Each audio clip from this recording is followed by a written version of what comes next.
or lease.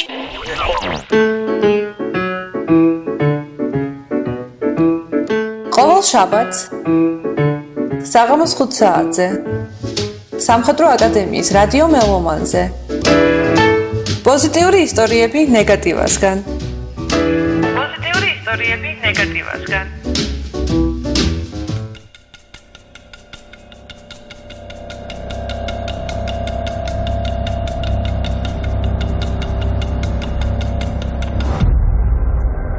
გამარჯობათ, მე ნეგატივი ვარ.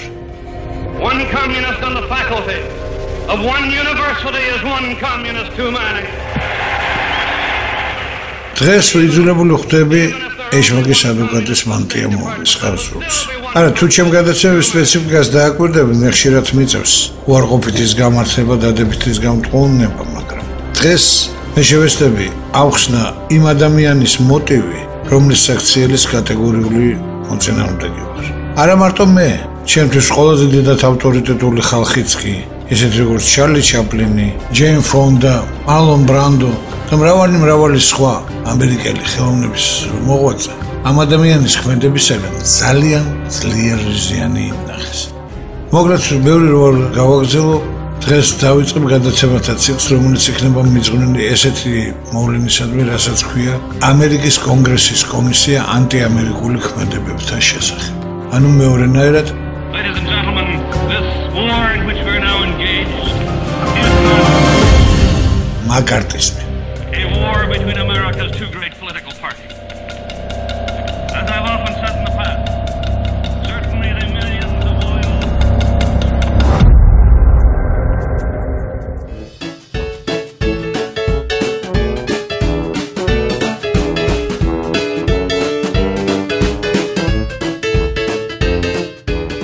მაკარტიზმის გამართლებას მე არანაირად არ ვაპირებ და გამორიცხულია კიდევაც რომ გავამართლო ეს ქმედება, მაგრამ ერთ რაღაცა მინდა თქვა. მაკარტიზმი ეს არ იყო მოვლენა, ეს იყო შედეგი, ეს იყო რეაქცია. როდესაც ვლაპარაკობ შედეგზე და რეაქციაზე, საინტერესო იქნება გავიხილოთ ის, რამ გამოიწვია ეს შედეგი, რამ გამოიწვია ეს რეაქცია. გასაგებია რომ მაკარტიზმი ეს იყო ამერიკული იურიდიული სამყაროს ერთ-ერთი ყველაზე საზიზღარი პერიოდი. მე დღემდე მახსოვს, როდესაც ელიო კაზას საპატიო ოსკარის გადაცემის ცერემონია ხდებოდა, ნახევარი დარბაზი დემონსტრატიულად ფეხზე არ ადგა.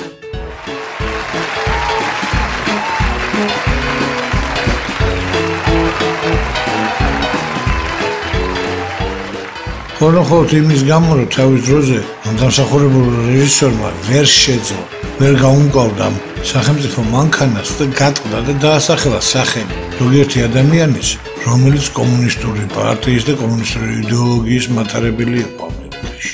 რა თქმა უნდა, ელიო კაზანი გაგიცხეს მისმა თანამებრძოლებმა, თანამოაზროვნეებმა. მიუხედავად ამისა, ელიო კაზანი რჩება ამერიკის კინემატოგრაფიის უდიდეს წარმომადგენლად.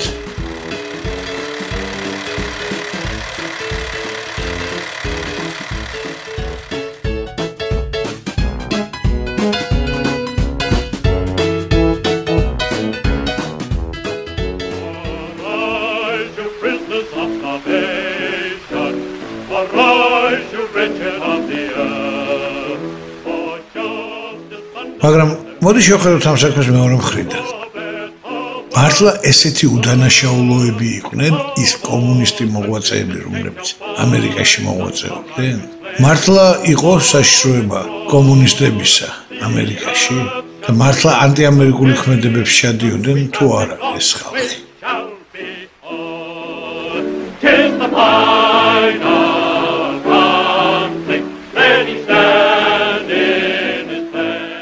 თავარი მომენტი, რაზეც მინდა ხაზი გავავლო, არ დაგვაუწყეს, ამავე პერიოდში ხდება უდიდესი სკანდალი, ეგრეთ წოდებული კემბრიჯის ხუთეულის სკანდალი. აღმოჩნდა, რომ ინგლისის დაზვერის და კონტრდაზვერის სათავეში საბჭოთა აგენტები იყვნენ. აგრეთვე 46 წელს იხსნება ამერიკაში ძალიან დიდი საგვერო გოსდეპარტამენტის თანამშრომლები და 65 კაცი აღმოჩნდა პირდაპირ საბჭოთა გავლენის ქვეშ. გასაგებია, რომ ეს ტოტალური მანია არ შეიძლება იყოს გამართლება, მაგრამ უკაცრავად ვინ უარყო, რომ სახელმწიფოს აქვს უფლება თავის დაცვის. უბრალოდ მე შევეცდები ამ გადაცემების ციკლში ცოტა ვცლად ავხსნა რა, ვინ და რატო გამოიწვია ეს პროცესები. მართალია მომიწევს ძალიან ხშირი ეპოქის მოცვა 1914 წლიდან, მაგრამ თუ არ იცი რამ გამოიწვია დაავადება, მარტო მის ერთ-ერთ სიმპტომთან ბრძოლით ამ დაავადებას ვერ მოერევი. ასე რომ დავიწყოთ.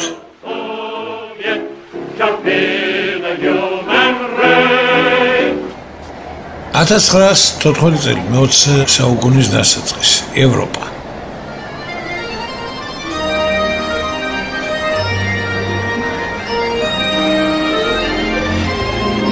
ევროპაში ძალიან ძლიერია მარქსისტული იდეოლოგიები. მარქსისტული იდეოლოგიების პარტიები მრავლდება მთელ მსოფლიოში. აი მაგალითად ინგლისშიც კი ზად ორი ძირითადი პარტია კონსერვატორები და ლიბერალები ებრძოდნენ ერთმანეთს. გამოჩნდა ახალი მუშათა, როგორც ზოგჯერ ხუმრობით მათ ეძახიან კურტნის მუშათა პარტია, ლეიბორისტები. ლეიბორისტები სუფთა სოციალ-დემოკრატიული აზროვნების პარტია იყო, რომელიც საუკუნის დასაწყისში არაფერ დიდ ძალას არ წარმოადგენდნენ, მაგრამ შეხედეთ რა ხდება მე-20 საუკუნის ბოლოს. ამავე დროს ძლიერდება ფრანგული სოციალისტური მოგზაურობა. გერმანიაში ფეხს იკრებს გერმანული სოციალიზმი. იტალიაში ძალაუფლებისკენ მიდიან იტალიური სოციალისტები, ეგრეთ წოდებული სოციალ-ნაციონალისტ ფაშისტები. ყველაზე რთულად ეს სიტუაცია გარედან თუ შევხედავთ, ხდება რუსეთში. რუსეთში აც გარდაცვლილი კონსტანტინ პობედონოსცევის მეოხებითა და დახმარებით, რუსული სოციალ-დემოკრატები საერთოდ ძალიან მძიმე მდგომარეობაში არის, რადგან რუსეთში ყოველგვარი გააზრებაც კი სიტყვის თავისუფლებისა არის დახშული. მაგრამ მართალი იყო გერცინი, რომელიც ამბობდა, რომ ჩვენი რუსეთის იმპერია გავს იმ ხელოსას, რომელიც ორთქლიან ქვაბში, როდესაც პატარა ნასვრეთი გამოჩნდება, ამ ნასვრეთის ამოლუქვას იწყებს და არა ვინტილის გახსნას და ბოლოს იმას მიაღწევს, რომ ორთქლი ქვაბს გახეთქავს.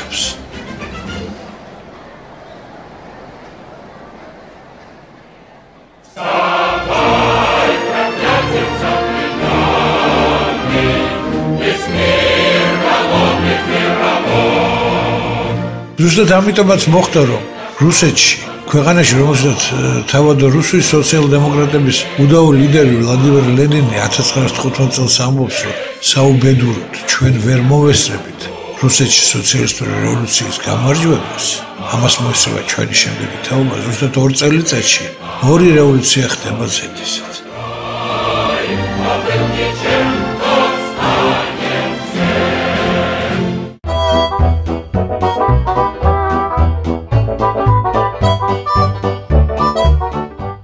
ნებავებოზე დღეს ამით დავამთავრო, ხოლო შემდეგ გადაცემებში გავაგრძელებ ყველას კომუნისტურ ინტერნაციონალსა და მაკარტიზმის გამოუწვევ პირობებს. არ გაბრძანდებოდეთ, მე ნეგატივია.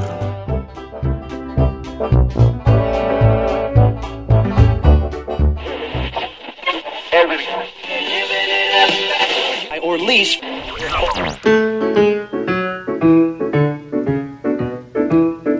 ყოველ შაბათს საღამოს 5 საათზე სამხატვრო აკადემიის რადიო მელომანზე პოზიტიური ისტორიები ნეგატივასგან.